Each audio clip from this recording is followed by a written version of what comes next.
In a faraway forest, the night was dark and still.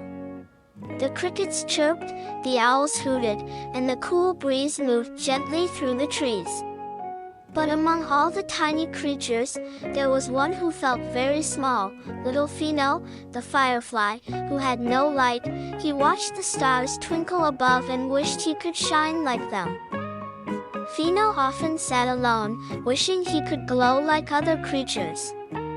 The moon was bright, the stars sparkled, and even the glowworms in the grass shined beautifully.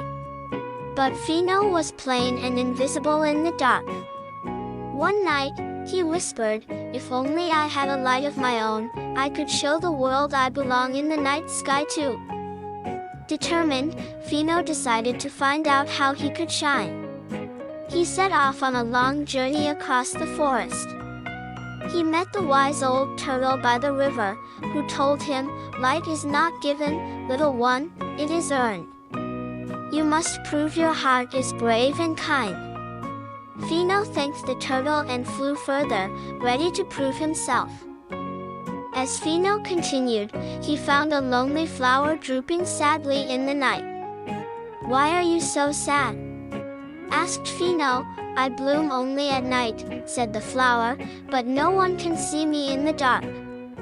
Fino stayed beside the flower, humming softly, and promised, "One day I will shine, and everyone will notice your beauty." The flower smiled for the first time. Suddenly, dark clouds covered the sky. Thunder roared, and lightning flashed. The animals ran for shelter. The lonely flower shook in the strong winds. Fino stayed, holding tightly to the flower's petal. "Don't be afraid. I will protect you," he said bravely. The storm passed, and the flower was safe. The next morning, the flower bloomed brighter than ever.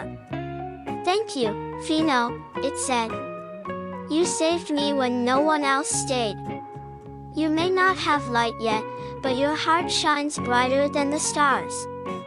Fino blushed, but still wished for a real light of his own. Fino then discovered a hidden cave where crystals glittered like stars. Inside, a wise old moth waited. "I know why you've come," said the moth.